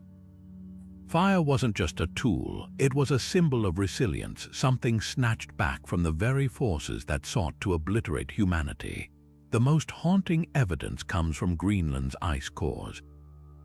Sulfate deposits trapped in ancient ice pinpoint Thera's eruption to within a few decades of 1650 BCE, precisely when Mycenaean Greeks began rising to dominance. Their conquest of Crete, home to the sophisticated Minoans, mirrors Zeus' victory over the old order. The myths don't just describe a war in heaven, they encode a tectonic shift in power, landscape, and memory. When the poets sang of titans buried under volcanoes or chained in Tartarus, they might have been recalling the very real fate of islands swallowed by the sea or cultures smothered under ash. Today, seismologists studying the Hellenic arc, the fault lines stretching beneath the Aegean, note how its tremors still follow the patterns described in the Titanomachy. The earth here doesn't rest, it grumbles like an unsettled god. The myth endures because it speaks to something primal in us all, the recognition that creation and destruction are two sides of the same coin, and that every new world is built on the bones of the old. The Titans may have lost the war, but their legacy lingers not just in stories, but in the very ground beneath our feet, where fire and stone still whisper of the time heaven and earth waged battle. Dionysus, the god of wine and ecstasy, seemed an unlikely figure to strike terror into the hearts of seasoned sailors until you hear what happened to the pirates who tried to kidnap him. According to Homeric hymns, a Tyrrhenian crew spotted the youthful god lounging on the shore and mistook him for a wealthy prince ripe for ransom. But as soon as they dragged him aboard, strange things began to happen. Vines sprouted from the ship's planks, grape clusters burst from the rigging, and Dionysus himself transformed into a roaring lion. Driven mad, the pirates leaped overboard, becoming the first dolphins. On the surface, this reads like a whimsical morality tale, but dive into the shipwrecks dotting the Mediterranean seabed, and a startling pattern emerges. Wherever Greek traders went, Dionysus followed. Marine archaeologists have pulled amphorae from sunken merchant vessels stamped with Dionysian imagery, grapevines, theater masks, and the god's distinctive ivy crown. One particularly well-preserved wreck off the coast of Turkey carried a cargo of wine jars adorned with scenes of maenads in frenzied dance, their faces twisted in ecstasy. These weren't just decorative, they were branding. Dionysus became the patron of Greek trade, his likeness guaranteeing the quality of the wine inside. The pirate myth takes on new meaning when you consider how fiercely Greek colonies protected their commercial monopolies. A ship caught adulterating wine or bypassing sanctioned trade routes wouldn't just face earthly consequences, it would risk divine retribution, or so the stories warned. The symbolism runs deeper than commerce. Dionysus was the god of boundaries dissolved between sober and intoxicated, civilized and wild, Greek and foreign. His myths often involved journeys by sea, mirroring the Greek expansion across the Mediterranean. When the pirates in the story mistake him for a mortal, it reflects real tensions between established powers and opportunistic raiders preying on new trade networks. The vines that ensnare their ship evoke the sprawling reach of Greek viticulture, which transformed foreign landscapes into extensions of home.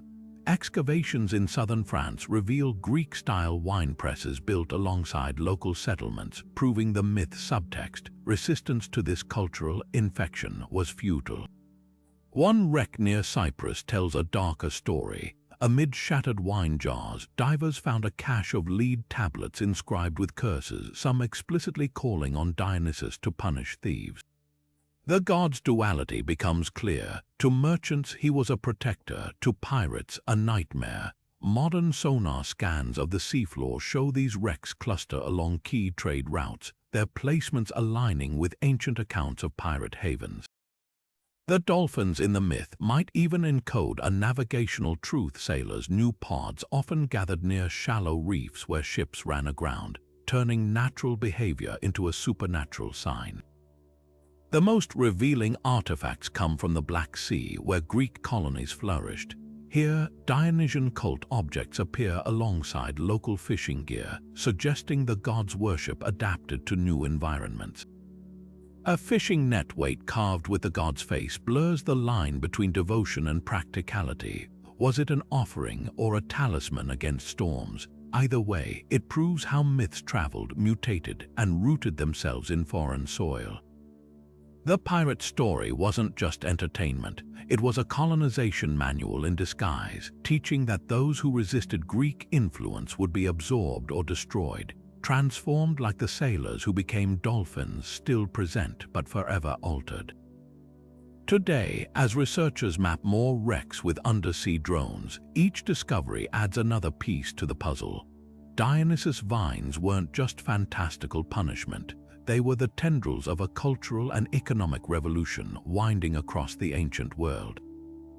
And those dolphins, they're still out there, swimming through the same waters where traders and pirates once clashed, reminders that the sea, like the god, never forgets.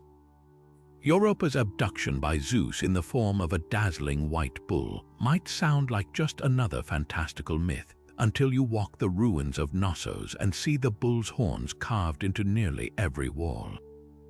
This wasn't random decoration. The Minoans didn't just revere bulls, they built their entire cosmology around them.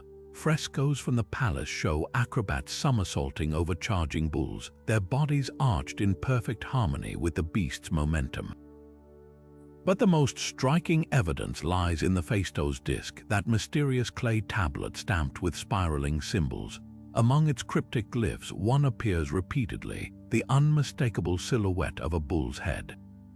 To the Minoans, bulls weren't just animals, they were celestial markers, earthly manifestations of divine forces, and Europa's myth might preserve their sacred astronomy in story form. The bull's connection to the heavens goes deeper than legend.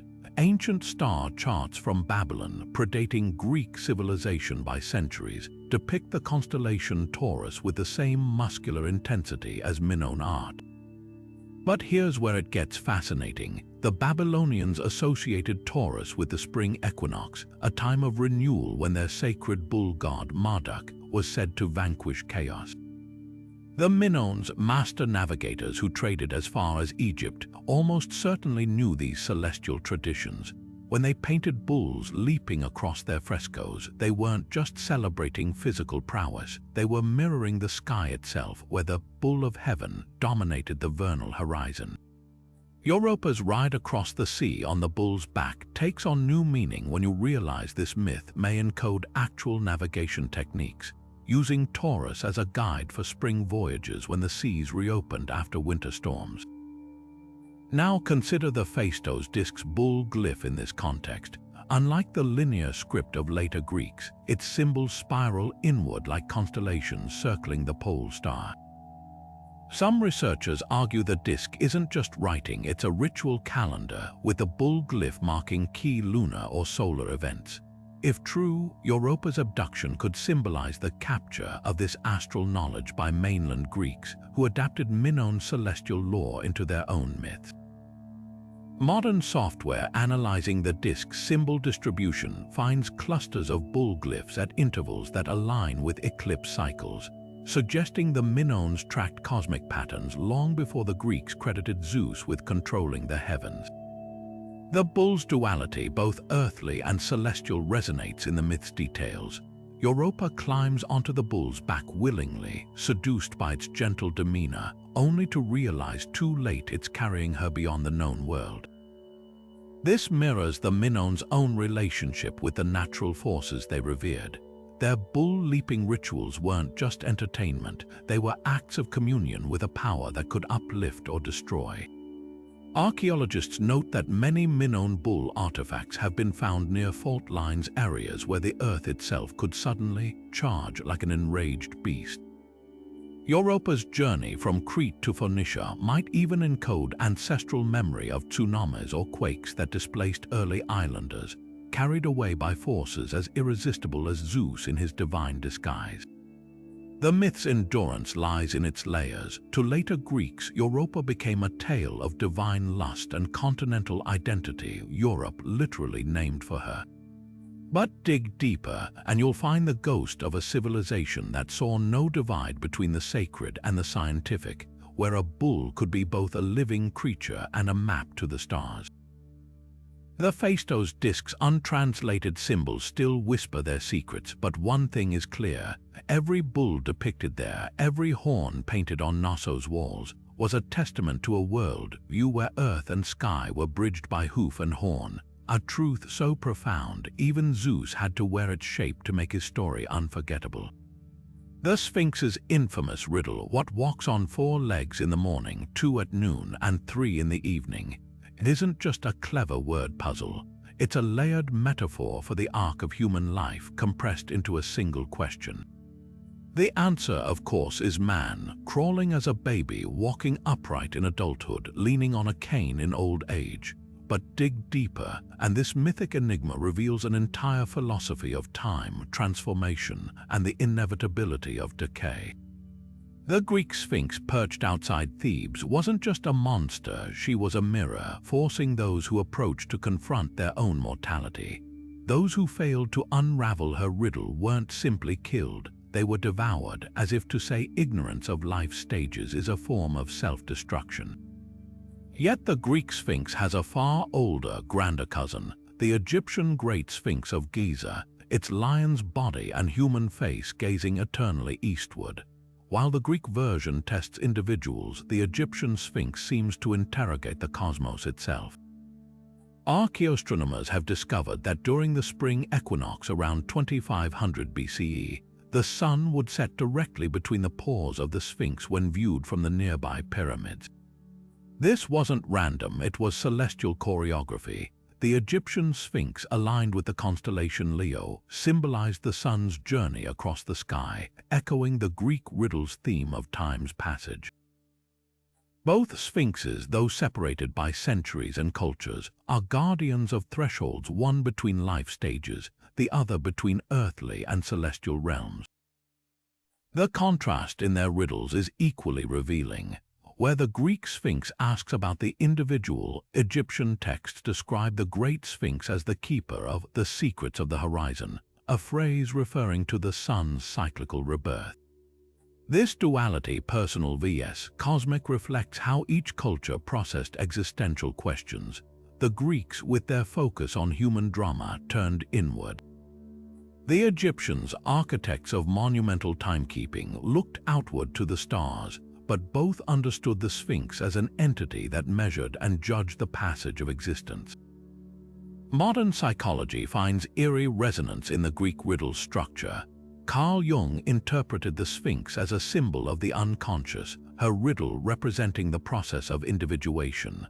The journey from unconscious infancy, 4 legs, to ego-driven adulthood, 2 legs, and finally to wisdom, integrating both conscious and unconscious, 3 legs, with a cane as a crutch of self-knowledge. The Sphinx's hybrid form, part human, part beast, mirrors Jung's concept of the shadow, the unacknowledged parts of ourselves we must face to grow. Recent laser scans of the Great Sphinx add another dimension. Erosion patterns suggest its core structure might predate the pharaohs, possibly dating back to a period when the Nile Valley was far wetter. Could the original Sphinx have been a lioness, her form later recarved? If so, the Greek Sphinx's female identity takes on new significance. Both may represent ancient, pre-patriarchal wisdom, traditions later co-opted by male-dominated cultures. The riddles they guard, whether personal or cosmic, remind us that some truths are universal. Time moves forward, bodies change, and the price of avoiding self-reflection is always higher than we think. Perhaps the most haunting detail lies in the ruins of Thebes. Excavations near the Greek Sphinx's purported location revealed a strange artifact, a child's toy, a tiny clay lion with a woman's face, its surface worn smooth by small hands. Was this a votive offering to appease the monster, or a child's attempt to process the riddle of growing up? We'll never know. But like the Sphinx herself, the object straddles 2 worlds: innocence and inevitability, play and peril, a silent testament to the human struggle to solve the unsolvable, to name the unnameable before our time runs out. Arachne's fateful weaving contest with Athena isn't just a myth about hubris, it's a cultural snapshot of artistic rebellion frozen in thread. The story goes like this. A mortal weaver named Arachne, renowned for her skill, dares to challenge the goddess to a contest. Her tapestry, dazzling and irreverent, depicts the god's scandals and deceptions, Zeus' endless affairs, Apollo's jealous punishments, Dionysus' drunken follies. Athena's, though flawless, celebrates only divine order and power. When Arachne's work proves superior, the enraged goddess transforms her into a spider, doomed to weave forever. But hidden in this clash is a deeper tension between tradition and innovation, between art that glorifies authority and art that exposes truth, even when it's uncomfortable. Remarkably, we can trace this conflict in actual textile fragments preserved from antiquity. In the tombs of Tarquinia, Etruscan burial sites yielded linen shrouds embroidered with scenes startlingly similar to Arachne's rebellious themes, gods behaving badly, their divine masks slipping. One fragment, now in the Vatican collections, shows Zeus mid-transformation, his human form melting into a bull as he prepares to abduct Europa. The stitching is bold, almost satirical, the bull's expression more leer than majesty. These weren't temple hangings meant to inspire reverence. They were private, subversive art, likely created by women whose names history forgot but whose needles spoke volumes. Athena's reaction in the myth makes haunting sense when you examine state-sanctioned textiles. The Panathenaic peplos, a sacred robe woven for the goddess's statue in Athens, followed strict patterns, gigantomachyes with gods triumphant, never flawed. Surviving vase paintings of its design reveal a rigid symmetry, every figure locked in idealized combat. Contrast this with recently discovered scraps from Macedonia, where weavers incorporated asymmetrical borders and off-center figures, tiny acts of defiance in thread. One scrap even shows Athena herself, but with her owl perched drunkenly on her shoulder, a detail that would have been unthinkable in official Athenian art. The technical disparities between these textiles tell their own story. Analysis under microscopic magnification shows the approved tapestries used repetitive, uniform stitches, efficient but lifeless.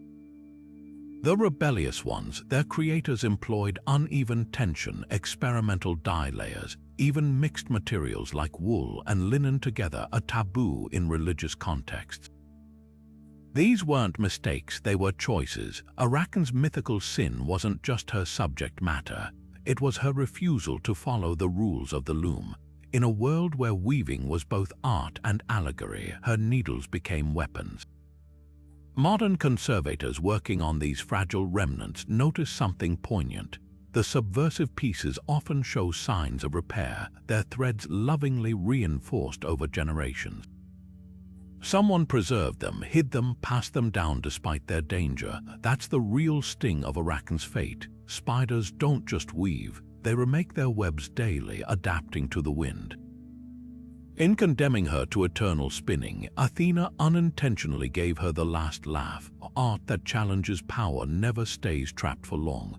It finds cracks, threads its way through, and hangs there, glistening, delicate, and stronger than it looks. The Argonauts' harrowing passage through the clashing rocks, those mythical cliffs that crashed together to crush ships, wasn't just a dramatic plot device. It was a nightmare scenario seared into the memories of sailors who braved the Bosporus Strait. Picture this, a narrow waterway where opposing currents collide, creating whirlpools strong enough to spin a vessel like a toy. Towering limestone formations loom on either side, their bases worn into jagged teeth by the churning water. To ancient mariners, this wasn't just a challenging strait, it was a living monster, its rocky jaws snapping shut without warning. Modern hydrographic surveys reveal why the Bosporus earned its mythic reputation. Two massive bodies of water, the Black Sea and the Sea of Marmara, meet here, their differing densities creating violent subsurface currents. When northwesterly winds slam against the southward flow, standing waves up to 12 feet tall can erupt, capable of capsizing even sturdy Bronze Age ships. Archaeologists working near Istanbul's ancient harbors have uncovered shipwrecks with hull planks splayed outward, as if crushed by immense pressure, precisely the fate the Argonauts narrowly escaped. The Greeks didn't just fear these waters, they studied them. Excavations at ports along the Black Sea coast have revealed remarkably sophisticated navigation tools, including early versions of the sounding lead, a weighted line used to measure depth. One such lead, recovered from a 4th century BCE wreck, bears grooves filled with wax to sample seabed composition, helping sailors anticipate hidden eddies. Even more telling are the current stones found near Troy, smooth basalt blocks with grooves carved to mimic the strait's flow patterns. These weren't mere maps, they were tactile training tools passed between generations of pilots to memorize the Bosporus's deadly quirks. The Argonauts' survival trick, releasing a dove to test the rock's timing, might seem like pure myth, but it echoes real avian navigation techniques documented in ancient logs. Mediterranean sailors often carried homing pigeons, observing their flight patterns to gauge wind shifts. A clay tablet from Ugarit describes birds being released ahead of ships entering treacherous channels, their behavior signaling safe passage windows. The clashing rocks, then, weren't just a fantastical obstacle. They were a poetic encapsulation of the Bosporus's rhythmic dangers, where timing meant the difference between life and death. Perhaps most fascinating are the petroglyphs carved into cliffs near the strait's narrowest point. These aren't crude doodles, but precise diagrams of current flows, complete with markers indicating optimal passage times based on lunar cycles. One panel shows two stylized ship profiles, one whole, one shattered between converging lines. It's a stark warning and a testament to how deeply the clashing rocks myth was rooted in lived experience. Today, satellite imagery shows the Bosporus's surface swirling with phytoplankton blooms, tracing the same violent currents that haunted ancient sailors. The rocks no longer clash in legend, but the strait remains one of the world's most perilous waterways. Modern tankers still employ local pilots, descendants of those Argonaut-era navigators who first decoded the water's rhythms. In their cautious maneuvers, we hear the echo of Jason's crew rowing for their lives, not through a fairy tale, but through a liquid labyrinth where nature's raw power shaped stories for millennia. Tantalus' punishment seems almost comical at first glance, forever standing in a pool of water that recedes when he bends to drink, beneath fruit-laden branches that lift beyond his reach whenever he reaches up. But this isn't just divine cruelty, it's a visceral indictment of the very culture that birthed the myth. The Greeks didn't invent Tantalus' torment to scare children. They crafted it as a mirror held up to their own elite symposiums, those notorious drinking parties where excess was a badge of honor and restraint was a foreign concept. Walk through the ruins of Pylos and the evidence is literally on the walls. Frescoes from King Nestor's palace show banquets so lavish they border on grotesque tables buckling under whole roasted boars, wine-mixing bowls large enough to bathe in, guests reclining on couches while attendants refill golden cups without pause. One particularly vivid panel depicts a servant staggering under the weight of an amphora, his face twisted in strain, while a nobleman nearby lazily raises his cup for more. The parallels to Tantalus are impossible to miss. Both scenes are studies in frustrated consumption, where abundance and deprivation exist side by side. But the frescoes hide darker details. Modern spectral imaging reveals layers of paint beneath the visible scene's earlier drafts where the feasting turns violent. A figure dragged by the hair, a wine jug smashed over someone's head, a woman fleeing the scene. These weren't just parties, they were pressure cookers of social tension where the wine flowed as freely as resentments. Tantalus, after all, didn't just offend the gods by stealing ambrosia. He served them his butchered son in a stew, a perversion of hospitality so extreme it became legend.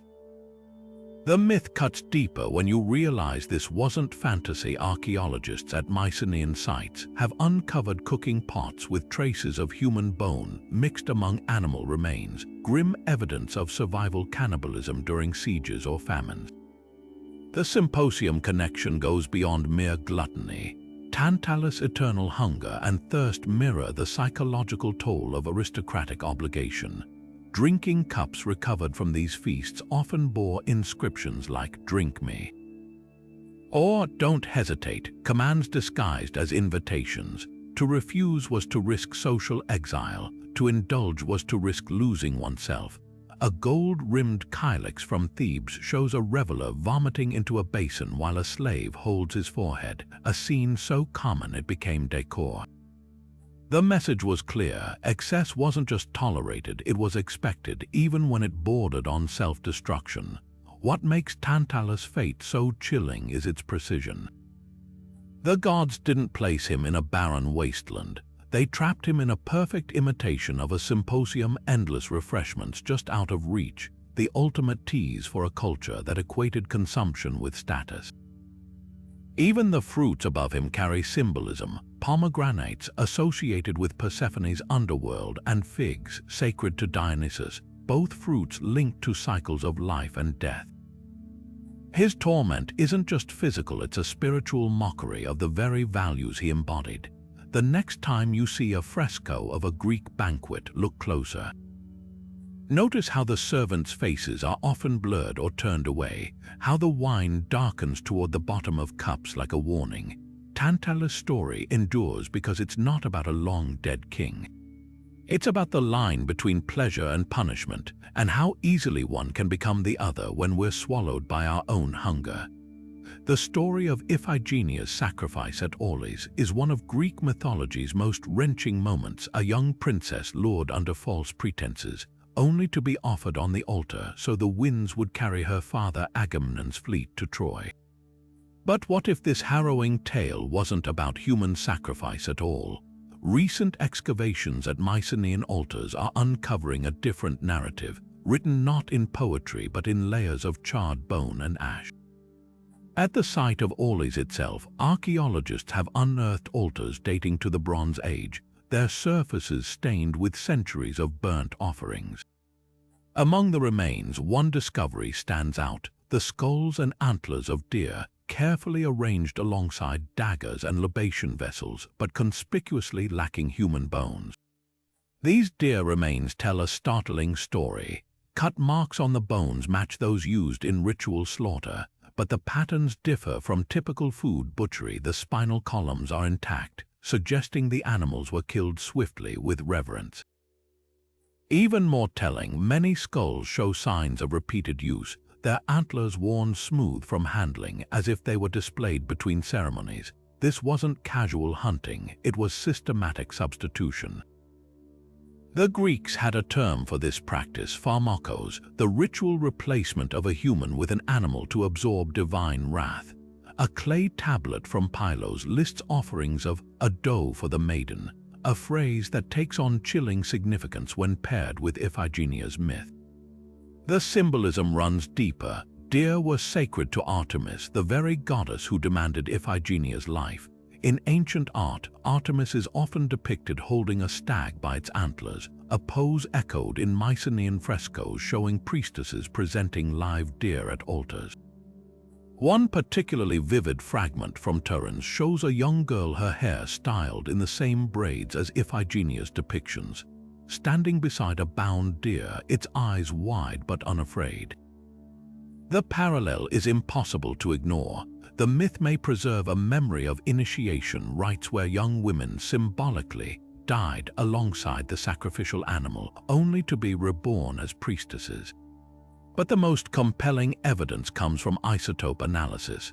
Deer bones found at these altars show unusually high levels of barley and grape traces in their teeth, suggesting they were raised in captivity and fed ritual diets before slaughter. These weren't wild animals snatched from the forest, they were carefully groomed substitutes, their lives entwined with human destinies. In some versions of Iphigenia's story, Artemis whisks her away at the last moment, replacing her with a deer on the altar. The archaeological record suggests this twist might not be divine intervention, but ritual reality, an act of mercy disguised as miracle. Modern excavations at Broron, a sanctuary to Artemis, reveal another layer. Here, hundreds of small terracotta figurines of deer were left as offerings by families, many inscribed with girls' names. These weren't generic votives, they represented individual lives dedicated symbolically to the goddess. The site's most poignant find, a burial pit containing deer skeletons draped in linen, their necks adorned with amber beads identical to those found in contemporary children's graves. The message is clear: in the eyes of the gods and perhaps the community, these animals carried the weight of human souls. The genius of Iphigenia's myth lies in its duality. On one level, it's a tragic fable of patriarchal cruelty. On another, it encodes a profound truth about how civilizations evolve. The shift from human to animal sacrifice wasn't just pragmatic, it was philosophical, a recognition that the divine could be appeased without spilling royal blood. Those deer bones at Aulis aren't just relics of forgotten rituals. They're silent witnesses to the moment humanity began renegotiating its contract with the gods, replacing irreversible loss with symbolic surrender. And in that transition, we glimpse the birth of something fragile but enduring: mercy. The Hydra wasn't just a monster, it was a biological impossibility brought to life through the power of storytelling. Imagine ancient Greek shepherds tending flocks near marshlands, watching as a lizard darted across the rocks, its tail snapping off when grabbed by a predator, only to grow back weeks later. That simple act of regeneration, witnessed countless times in the natural world, became the seed for one of mythology's most terrifying creatures. When Heracles faced the many-headed Hydra, hacking off head after head only to see two grow back each time, the myth wasn't just testing his strength, it was grappling with one of nature's most astonishing phenomena. Aristotle, the father of biology, provides our first real clue to this connection. In his History of Animals, he meticulously documents cases of lizard tail regeneration, noting how the part which comes off will grow again. But his observations went further. Dissecting river eels and sea creatures near Lesbos, he recorded organisms that seemed to multiply when cut: flatworms splitting into new beings, sea anemones regenerating lost tentacles. To a society without microscopes or cellular theory, these creatures might as well have been hydras reborn. One passage in particular stands out: his description of a polyp that, when divided, each segment becomes a complete animal, mirroring the hydra's multiplying heads with eerie precision. Modern marine biology confirms what Aristotle could only glimpse. The freshwater hydra, named after the myth, can regenerate its entire body from just a fragment of tissue. Time-lapse microscopy shows its cells reorganizing with almost supernatural efficiency, buds forming new mouths and tentacles in days. But here's where the myth deepens. Heracles doesn't defeat the Hydra through brute force alone. He cauterizes each neck stump with fire, a method that aligns uncannily with how we now stop regeneration by disrupting cellular signaling. The Greeks may not have known about stem cells, but they'd observed enough to intuit that heat halted regrowth where blades failed. The archaeological record adds another layer. Votive offerings from healing sanctuaries often included lizard figurines with removable tails. At Epidaurus, a terracotta plaque shows Asclepius holding a serpent, another regenerative creature, while a patient touches its skin. These artifacts suggest ancient Greeks associated regeneration with divine healing powers. The Hydra's mythic home in the swamps of Lerna takes on new meaning when you consider that wetlands teem with creatures capable of limb regrowth: newts, starfish, and crayfish that can regenerate claws. What makes the Hydra myth endure isn't just its dramatic stakes, but its scientific foresight.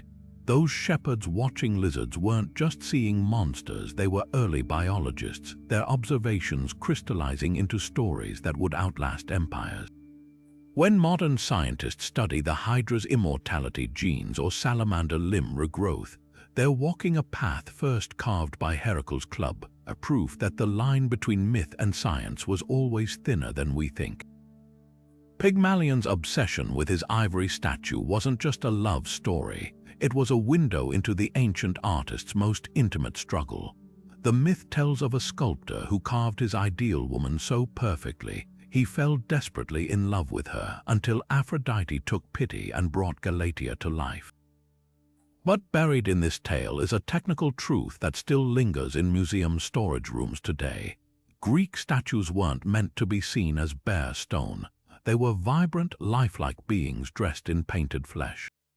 Walk through the galleries of the National Archaeological Museum in Athens, and you'll spot traces of pigment clinging to 6th century BCE Kouros figures, their hair once dark with henna, their lips stained red, their eyes glittering with inlaid glass. Under ultraviolet light, these statues tell a different story, one where artisans didn't just carve form, they conjured presence. The transformation of Galatea from cold ivory to living warmth mirrors the actual process of ancient sculptors. Analysis of tools found in Aegean workshops reveals a meticulous sequence: rough shaping with pointed chisels, smoothing with abrasives, and finally, the application of heated beeswax mixed with mineral pigments. Experimental archaeologists recreating these techniques found that the wax bonded to marble pores, creating a translucent skin effect that mimicked human tissue. One recreation of an archaic core statue, painted with madder root red and Egyptian blue, startled viewers by appearing to flush under changing light, just as Ovid describes Galatia's cheeks warming under Pygmalion's touch. What's often overlooked is how these statues were designed for interaction. Kuro's figures weren't passive art objects. They stood at temple entrances, their painted eyes following worshippers, their outstretched arms once holding offerings. Infrared scans of their surfaces show patterns of where hands repeatedly touched them, foreheads rubbed smooth by devotees, feet polished by kisses. The myth of Galatia may encode a collective memory of this phenomenon, the unnerving moment when art crossed into the uncanny valley, becoming a vessel for the divine. The real revelation came when conservators examined a cache of votive statues from the Athenian Acropolis. Under microscopic magnification, they discovered layers, not just paint, but gold leaf pressed over linen undergarments, real fabric impressions preserved in the stone. These weren't idealized nudes as later Renaissance copies suggested.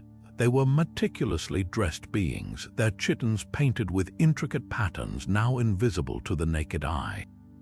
A fragmentary statue of a peplos-clad woman still bears the imprint of her belt's embroidery, a detail so fine it could only be seen by the artist and the gods. Modern 3D projections bring these lost colors back to life. When the Metropolitan Museum projected digitally reconstructed pigments onto a Kuros, visitors gasped. The once aloof figure suddenly had sunt and skin, rosy knuckles, and black curls tied with a ribbon. His lips parted slightly as if about to speak. This wasn't just restoration, it was resurrection, proving Pygmalion's fantasy wasn't pure magic. It was craftsmanship so masterful, it blurred the line between maker and creation. The myth's deepest truth lies in its ending. Galatia doesn't just wake, she steps off the pedestal, leaving behind the perfect stillness of art for the messy reality of life. Perhaps that's why so few painted statues survive intact. Time didn't just fade them. Worshippers, unable to bear their eerie vitality, may have scrubbed them clean. The Greeks understood what we've forgotten. Art isn't truly alive until it unsettles us, until we find ourselves whispering to marble as if it could whisper back. Plato's Atlantis wasn't a lost city, it was a warning. In his dialogues Timaeus and Critias, the philosopher paints a vivid picture of an advanced civilization beyond the Pillars of Hercules, its people blessed by Poseidon with unimaginable wealth and technology. But their arrogance grew alongside their power. When they dared to attack Athens, the gods retaliated, sinking their island kingdom beneath the sea in a single day and night. Most listeners take this at face value, assuming Plato meant to describe a real place. But the clues were never in the ocean depths, they were in the structure of the story itself.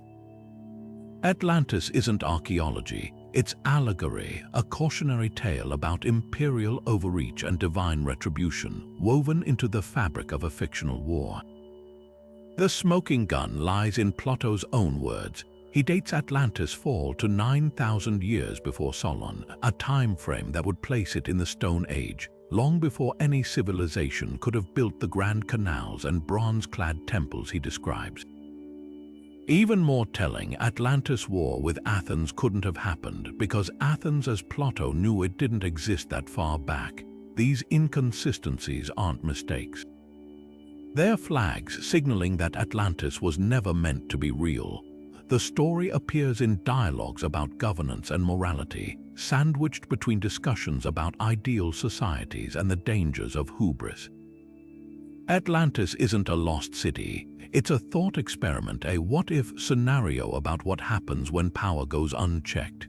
Yet there's a twist. While Atlantis itself was fiction, Plato might have drawn inspiration from a very real disaster.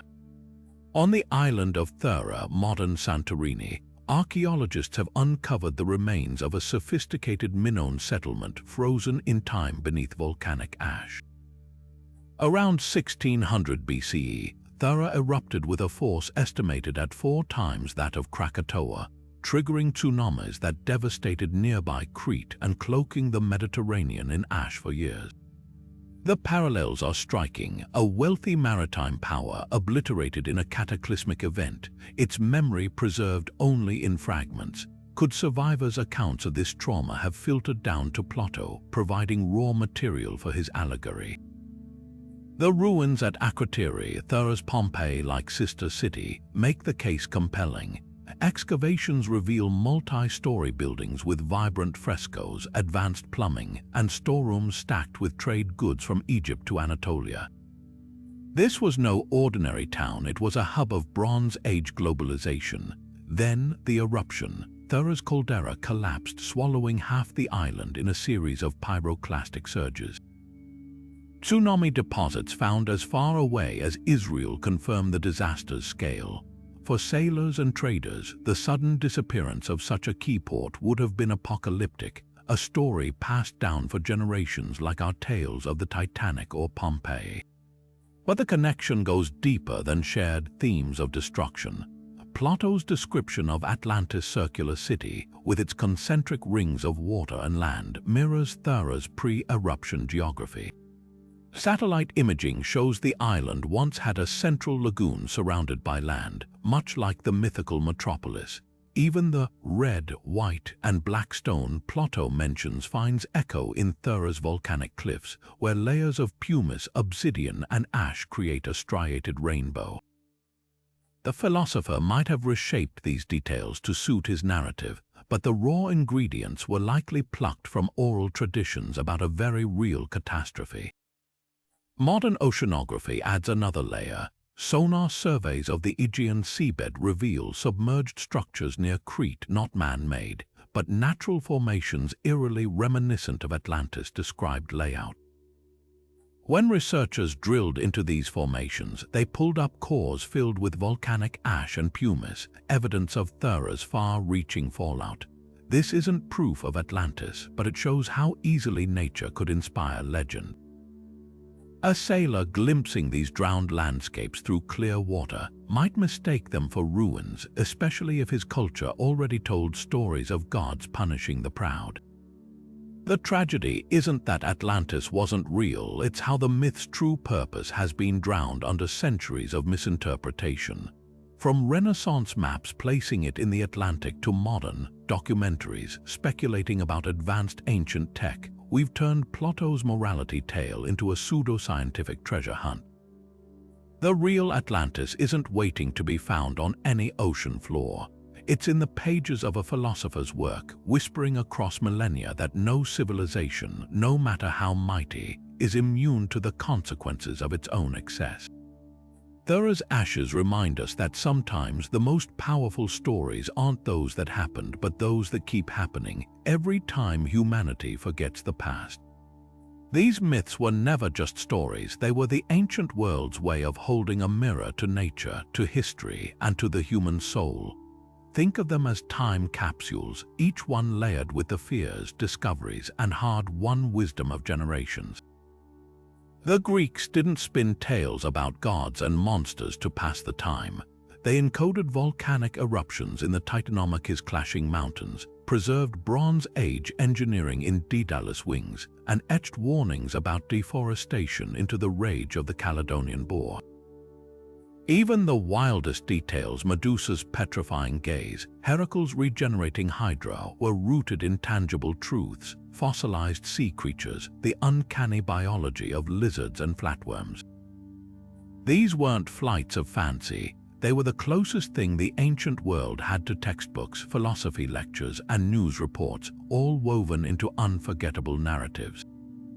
What makes these myths endure isn't just their drama, it's their duality. They functioned as both caution and compass. The story of Iphigenia's sacrifice hides a pivotal moment when animal offerings replaced human ones, marking civilization's slow turn toward mercy. Pandora's box, or rather her jar, captures the paradox of curiosity as both humanity's greatest gift and its most relentless burden. And Atlantis, Plato's lost empire, might be fiction, but its sinking echoes real catastrophes like Thera's eruption, reminding us that every golden age carries the seeds of its own collapse. These stories were designed to stick, to unsettle, to make listeners ask questions about power, progress, and the price of both. Here's the thing, the Greeks weren't unique in this. Every culture's mythology is a trove of hidden messages. The Norse tales of Ragnarok mirror volcanic winters and climate shifts. Indigenous flood myths often coincide with Ice Age meltwater pulses. What sets Greek myths apart is how openly they invite decoding. Unlike rigid religious dogma, these stories thrived on reinterpretation. Athenian playwrights tweaked them, philosophers debated them, and artists reimagined them for each new generation. They weren't sacred, they were alive, so the next time you hear an old myth, don't just listen, interrogate it. Ask what real events might lurk behind its metaphors. Wonder what forgotten technology inspired its marvels. Consider whose voices were amplified and whose were erased in the telling. And most importantly, ask yourself, what truths are we encoding in our own stories today? The superhero sagas, the dystopian epics, the viral legends of our digital age, they're all mythology in the making. Now, over to you. Which myth's hidden truth left you stunned? Was it the Minotaur's labyrinth as a memory of Knossos' palace corridors, the Golden Fleece as a manual for ancient gold miners, or maybe Persephone's pomegranate seeds as a farmer's almanac for seasonal cycles? Drop your pick in the comments, and while you're there, share which modern story you think future archaeologists might dissect for clues about us. After all, the best myths never really end. They just wait for the next generation to peel back another layer.